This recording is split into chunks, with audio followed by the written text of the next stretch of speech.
Ndoye Cheikh Sadibou, vous étiez à la rencontre. J'étais à la rencontre, une rencontre en tant que membre de l'URTELGUI, oui, chargé de communication précisément. C'est à la demande de l'Union des radiodiffusions télévision libre de Guinée. Vous l'avez rappelé tout à l'heure, suite à ce qui se passe au niveau de ces deux médias, notamment Dioman et FIM FM. Bien entendu. Et donc, plus de 72 heures. Je reprends l'expression que vous avez dite avant-hier. On parle plutôt de séquestration. Et c'est une séquestration puisque depuis 72 heures, pas assez de signal. Pardon? Voire plus. Oui, voire plus. Parce que depuis vendredi. Oui, depuis vendredi. Donc, de façon générale.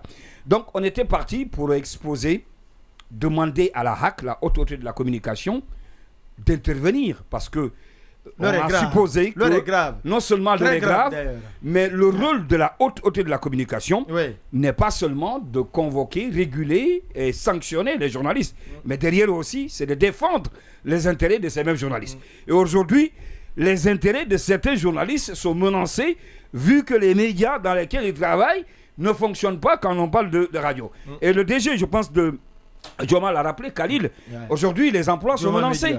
Parce que si les ondes sont brouillées, il n'y a pas de travail. Vous avez des publicités aujourd'hui qui ne passent pas, qui ne fonctionnent pas. Et vous devez rendre compte, si demain quelqu'un vous a donné de l'argent et qu'en contrepartie, la publicité qu'il attend de vous, ce n'est pas fait, qu'est-ce qui va se passer? Du coup, ça va amener des crises financières au sein même de ces entités médiatiques.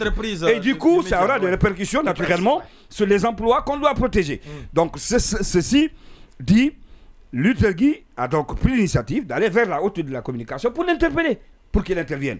Heureusement que l'URTELGUI, la HAC a pris une démarche qui n'est pas mauvaise en soi, mais une démarche administrative lente, supposée par les responsables de cette association professionnelle des médias.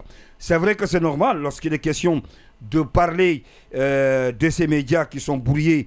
L'initiative qui est prise par la Haute Autorité de la Communication, la démarche, c'est d'aller vers les autorités concernées, en tout cas qu'elles pensent être à l'origine de cela, notamment l'autorité de régulation des postes et télécommunications, pour lui demander des explications.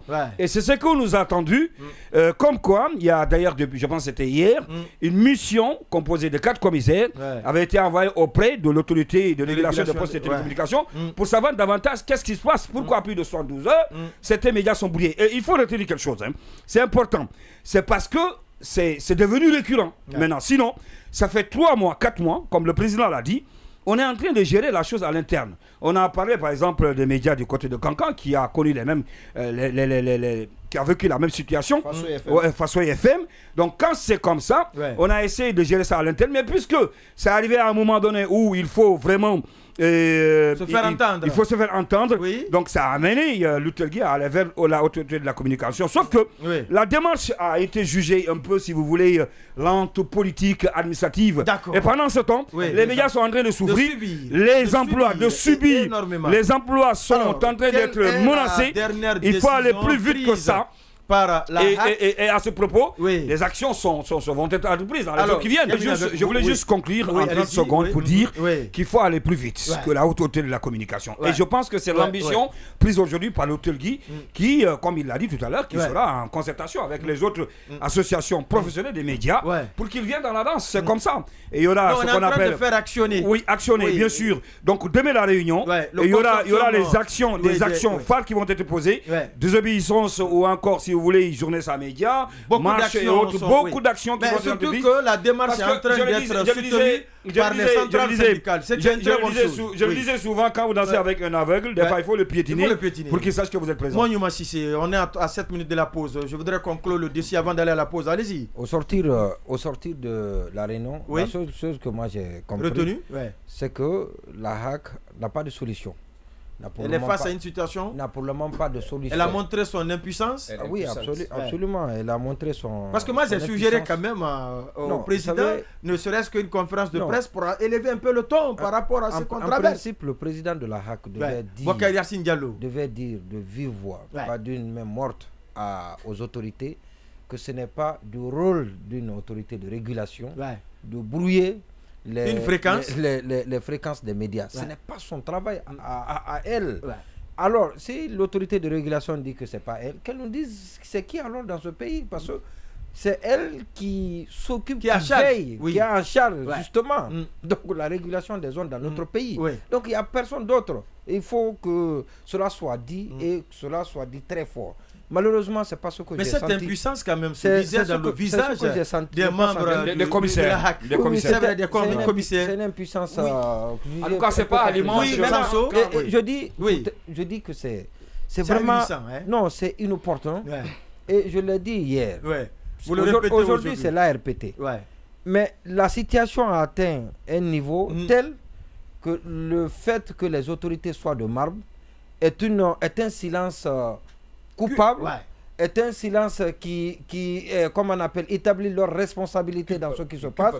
Mais ce qui est encore plus grave, parce que si la Guinée, l'attractivité, si aujourd'hui les conséquences liées à ce que nous vivons là, c'est pas la RPT qui va. C'est tout le gouvernement. Non, c'est le pays, c'est l'État, c'est le régime.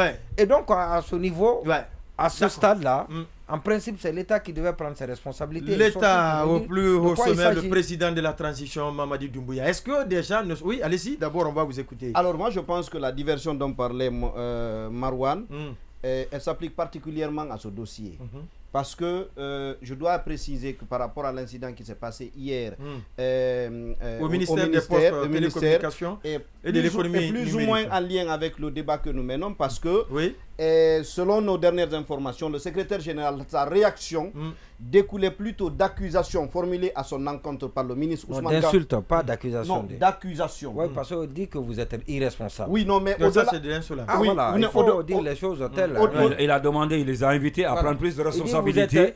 Parce que lui, il n'était pas là, il était en voyage. Mais il est arrivé vendredi, non? Non, attendez, je vous explique. Il est arrivé vendredi, la chose a commencé vendredi. Il était en voyage. Non, est-ce qu'il a dit... Non, non. Il a dit irresponsable, oui ou non? Est-ce qu'il a dit irresponsable? Il les a invités à prendre plus de responsabilités par rapport au problème. Irresponsable ou non? Non, je n'ai pas entendu le mot irresponsable. D'accord, oui. Alors ça, c'est par rapport à... Alors, et la question qui a eu question de responsabilité ou pas, c'était en rapport avec la perturbation d'Internet. C'est-à-dire, il a dit du secrétaire général que celui-ci n'a pas cherché à s'informer sur les causes des perturbations, notamment liées à l'Internet. Et quand c'est Ousmane Gawa, le ministre des Postes, des Télécommunications et de l'économie numérique, qui en réunion de cabinet dit que le secrétaire général ne s'est pas informé sur les perturbations qui ont lieu depuis vendredi, je dis, nous sommes dans une diversion. Il est impossible que Ousmane Gawal Diallo ne sache pas quel est le problème. Et quand vous quittez... Il veut divertir. Et après avoir passé 3 jours en Guinée,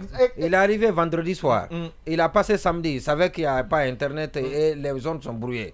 Il était là le dimanche. Jusqu'au lundi, il était là. Après, il dit que ses cadres, quelqu'un de très accessible. Il dit que ses cadres n'ont pas cherché à comprendre. Mais lui-même, il devait savoir. Parce qu'on devait lui dire. Et après, il prend l'avion pour Gawal. Et quand l'ARPT aussi déclare à la HAC, moi je ne sais pas. Oui, bien entendu. On ne savait pas que les membres de la famille de Doumbouya étaient maintenant des délégations officielles de l'État. Il faudrait qu'on débatte de ça. Oui, on va débattre de ça. C'est important. Oui. Son frère. Allez-y. Le grand frère du président. Il voyage dans nos hélicoptères désormais. Le népotisme qui prend de l'élan. Oui, allez-y. Je disais, quand l'ARPT aussi dit à la HAC que nous ne sommes pas informés, nous sommes en train d'investiguer, je ne sais pas comment est-ce que la HAC accueille une telle déclaration, mais pour moi, elle ne tient pas la route. C'est-à-dire, il est impossible. Oui, mais on était face à des gens impuissants, ça se disait dans leur visage. Attention, impuissant ne veut pas dire qu'il faut croire à n'importe quoi. Je suis d'accord. Non, l'autorité de régulation des postes de télécommunications... un visage préoccupant, un visage d'impuissance, alors qu'ils peuvent quand même faire un communiqué. Je ne sais pas si on imagine un seul instant le message que ça renvoie quand on nous dit que l'ARPT ne sait pas ce qui se passe par rapport au brouillage. On dit une partie de nos équipes se trouve à Dubaï. L'équipe qui est là est déployée sur le terrain pour chercher les causes. Il y a le technicien de film qui a précisé que si les zones sont brouillées, ils ont les moyens, ils ont les cars et autres là, 1 heure après le brouillage des zones. Non, 30 minutes. 30 minutes après, l'ARPT est capable de situer le problème. Et que ça c'est des technologies qui sont acquises par l'ARPT. Ça, c'est pas un problème politique, c'est un problème technique. Quoi? Avec l'ARPT, c'est ce qui est arrivé. Pas du tout. Non, il dit, le technicien dit, et ça, je confirme parce que l'ARPT peut. Et donc, parce qu'ils ont des équipes dit qu'elle ne sait pas ce qui se passe, c'est que ce n'est pas vrai. Parce que, par exemple... Ça, ce n'est pas du tout vrai. C'est pas du tout vrai. Maintenant que les autorités au plus haut niveau ne disent rien... Laisse faire pratiquement environ une semaine. Non, ça, ce n'est pas politique. Ça, ce n'est plus technique, ça. Et pourtant, par exemple, au niveau de l'ARPT, on me dit que le directeur qui est là-bas, il est plutôt habitué du brouillage. Parce que selon des informations... C'est sa spécialité. Notamment au sein du FNDC et du RPG Arc-en-Ciel, sa participation au coup d'État aurait consisté à brouiller le réseau, on va dire, du camp adverse. Le jour du coup d'État. Oui, à l'équipe de Mamadi Doumbouya. Donc, c'est plutôt quelqu'un de coutumier des faits. D'accord.